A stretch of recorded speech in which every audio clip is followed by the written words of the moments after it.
첫 열매가 되셨다라는 그런 문구에서 첫 열매, 초실, 그래서 초실절이라고 부르기도 합니다.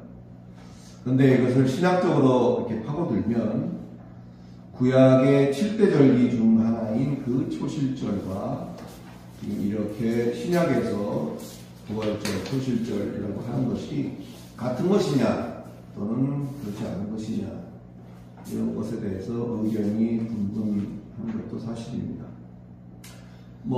같은 것이든 아닌 것이든 어찌됐든 이 부활절은 성탄절과 함께 현대 교회에서 가장 큰 양대 절기 중에 하나다, 이렇게 말할 수가 있습니다. 얼마 전까지만 해도 몇 해 전입니다만 요쯤 되면 문자가 마트에서 여러 가지 계란을 충분히 준비했으니까 좀 이용해 주십시오 하는 그런 이제 광고 문자가 날라오곤 했습니다. 요즘은 이제 저한테 오지 않습니다. 그만큼 이 부활절에 계란의 소비량이 상당하다는 거죠. 심지어는 결혼값에도 영향을 미친다, 이렇게 얘기할 정도로 계란 수요가 몰리기도 하고, 그렇게 실제로 사람들에게 이렇게 물어봤을 때 부활절 하면 뭐가 제일 생각이 나십니까? 이런 질문을 했더니 어렸을 때 교회에 가서 받아본 그 부활절 계란, 색색으로 이렇게 알록달록하게 그걸 얘기하는 사람이 상당히 많았다는 그런 조사가 있고, 어떻게 보면 좀 넌센스 같은 얘기지만 그냥 웃고 넘기기에는 조금 좀 어색한 일이 있죠. 부활절과 결혼의 어떤 상관관계가 무엇이냐, 이런 것에 대해서 또 이야기를 해도 한참 하겠지만, 어떤 본질이 비본질에 의해서 이렇게 희화되어지고 세속화되어져 가는 어떤 그런 현상들이 우리가 신앙생활하면서 종종 만나게 되는 일이고, 우리 신앙인들이 조금 더 거기에 민감하게 이렇게 의식을 가지고 바라봐야 될, 또 기도해야 될 그런 것들이 아닌가 하는 생각을 합니다. 어쨌거나 이 예수 그리스도의 부활은 기독교의 교리 중에서 상당히 중요한 어떤 골격을 가지고 있는 것은 맞습니다. 그래서 어디 할 것 없이 온 교회가 한 목소리로 이 다시 사신 주님을 찬양하고 기뻐하는 것입니다. 온 교회가 이렇게 한 목소리를 내는 이유가 무엇일까? 좀 생각을 해보면, 흔히 할 수 없는, 남들이 이렇게 할 수 없는 그런 일들을 해냈기 때문에 그런 것일까? 아니면 우리가 믿는 예수가 보통 사람이 아닌 것을 좀 드러내기 위해서 그런 것일까? 이런 생각들을 해보게 되죠. 그렇다면 이 부활에 대한 본질은 무엇일까? 부활에 대한 본질은 무엇일까?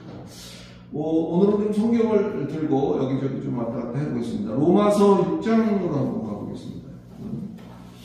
고린도 전서에서 조금 앞으로 가면 로마서 6장을 한번 보겠습니다. 6장 3절입니다.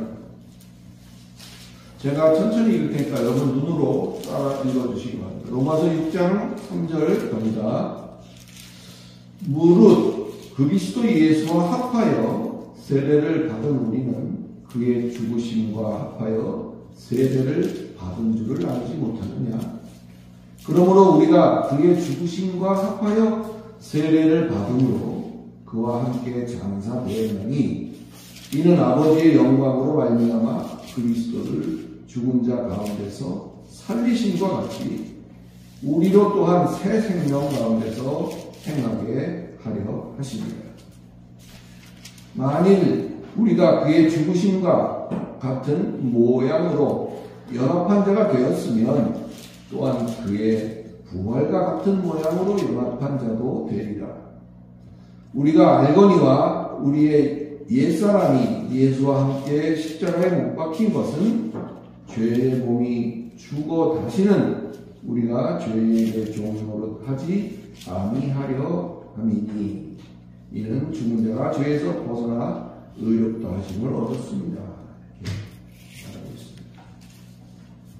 부활, 곧 다시 사신 예수가 자랑스럽고 기쁜 것은 오직 그 죽음의 의미를 확실히 아는 자에게라야 비로소 이 부활의 의미도 그만큼 큰 것이다 라는 사실을 우리가 로마서 지금 읽은 성경 구절을 통해서 우리가 알 수가 있습니다. 이 말은 우리가 불이 나가서 깜깜한 방에 있어본 사람이라야 빛이 어떤 것인가, 빛이 또 얼마나 소중한가 이런 것들을 아는 것처럼 그리스도와 함께 죽지 않은 사람은 그리스도와 함께 살았다는 것의 의미가 그저 덤덤할 뿐이겠죠. 그와 연합하여 장사되었고 그와 연합하여 죽은 경험이 있는 사람이라야 오늘의 이 부활은 참으로 기쁜 일일 수밖에 없는 것입니다. 사랑하는 성도 여러분, 여러분에게는 오늘의 이 부활이 어떤 의미가 있습니까? 오늘 로마서에서 바울은 우리에게 말하고 있습니다. 그리스도와 함께 죽은 것이 없이는 더 이상 이 부활은 우리에게 감격이 되지 못한다는 사실. 다시 말하면 나는 구경꾼처럼 제3자로서 그냥 가만히 구경만 하고 있고 예수만 죽었다가 살았다는 걸 보여주면서 그걸 믿으면 너도 그냥 거기에 동승시켜주겠다. 그걸 믿으면 나도 산 걸로 쳐주겠다. 그런 말을 하고 있는 것은 결코 아니라는 거지. 진정 그리스도의 죽음과 함께 나도 같이 죽었어야 그리스도의 다시 사심과 함께 나도 같이 살림을 받은 것이 된다. 오늘 확실히 우리가 깨닫고 믿으시기를 그리스도 예수 이름으로 축원합니다. 그런 의미에서 어쩌면 지난주 우리가 고난주간을 지키며 성찬식을 거행해서 그 떡과 포도주가 의미하는 바 그리스도의 몸과 그리스도의 피를 우리가 기억했던 어떤 그런 것이 그의 살과 피를 기억하면서 그가 몸을 부수어 그가 피를 흘려 나를 위해 죽었다는 것에 이미 내가 함께하고 있다는 것이 어쩌면 오늘의 부활의 의미보다 훨씬 선행되어져야 되는 그런 일인 것이고 그럴 때에라야 오늘의 의미가 우리에게 큰 의미가 된다는 사실을 말하고 있는 것입니다. 그 밑에 여기가 조금 더 읽어보겠습니다. 11절 이후에 한번 보겠습니다. 그러므로 너희는 죄가 너희 죽을 몸을 지배하지 못하게 하여 몸의 사욕에 순종하지 말고 또한 너희 지체를 불의의 무기로 죄에게 내주지 말고 오직 너희 자신을 죽은 자 가운데서 다시 살아난 자 같이 하나님께 드리며 너희 지체를 의의 무기로 하나님께 드리라. 죄가 너희를 주장하지 못하리니 이는 너희가 법 아래에 있지 아니하고 은혜 아래에 있음이니라. 이렇게 말하고 있습니다. 죽을 자에게 죄가 영향을 미치는 거죠.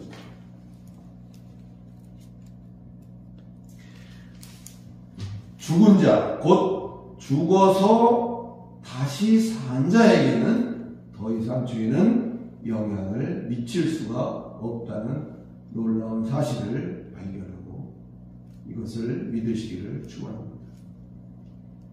사랑하는 성도 여러분, 이미 우리가 죄에 대해서 죽은 자라면 죄에 휘둘리지 마시기 바랍니다. 죄가 여러분의 왕노릇하지 못하게 해야 하는 것입니다. 죄의 병기가 아닌 하나님께 대하여 산 자로서의 의의 병기가 되어야 할 줄로 믿습니다. 할렐루야.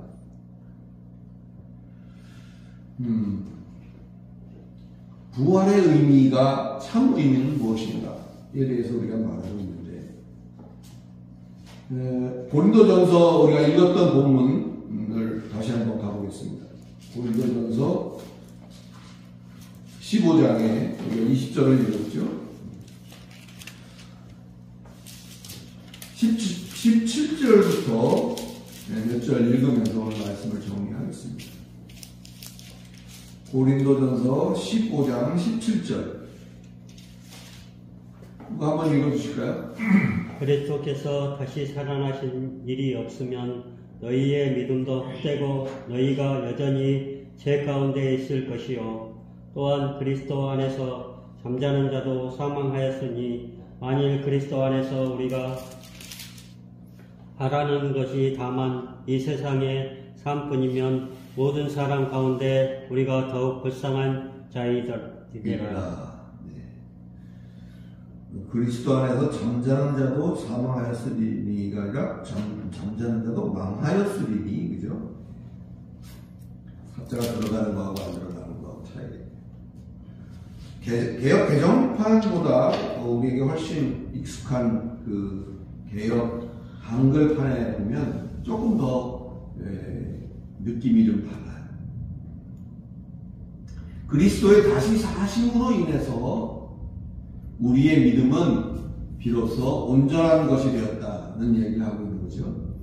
그럼에도 불구하고 우리의 지금의 이생의 삶의 어떤 그 목적이 이생의 것에만 국한된다면, 우리는 그리스도와 함께 장사되어 그리스도와 함께 죽었고 그와 함께 다시 사는 그 자리에 함께하고 있는 우리가, 그런 우리의 목적이 이 생의 삶에만 어떤 우리의 바람이 국한되어 있다면, 성경은 우리에게 우리가 세상에서 제일 가장 불쌍한 자이다 라고 말하고 있는 것입니다.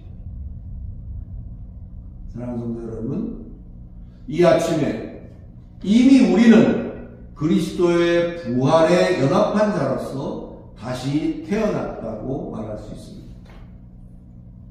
다시 슬금슬금 옛것으로 돌아가지 않기 위해서 내가 누구인가 이런 사실을 분명히 인식하고 부단히 그 선한 싸움을 계속해서 싸워나가는 굳세고 복된 성도들이 다 되시기를 예수 그리스도 이름으로 간절히 축원합니다. 이것이야말로 참다운 부활의 의미를 아는 신앙이기 때문입니다. 기도하겠습니다. 거룩하신 하나님,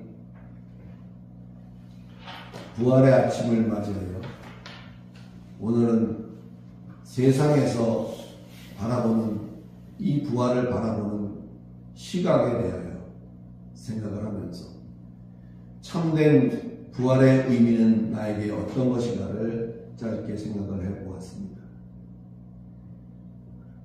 죽은 적이 없는 사람은 살아날 수가 없는 내가 그리스도와 함께 십자가에 못 박히고 또 그와 같이 장사되어서 죽은 자가 되었을 때 그리스도의 부활에 함께 연합하여 함께 살림을 받는 그러한 참으로 엄청난 사건의 주인공이 될 수 있다는 사실을 오늘 우리가 생각하면서 죽었던 나는 이제 죄의 영향에서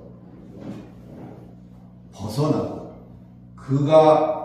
죄가 나를 좌지우지할 수 있는 자리에 서지 아니하며 나의 이 생에서의 삶의 목적이 그저 이 생의 것에만 국한되었다면 우리보다 더 불쌍한 자가 없을 것이라는 그 말씀을 기억합니다.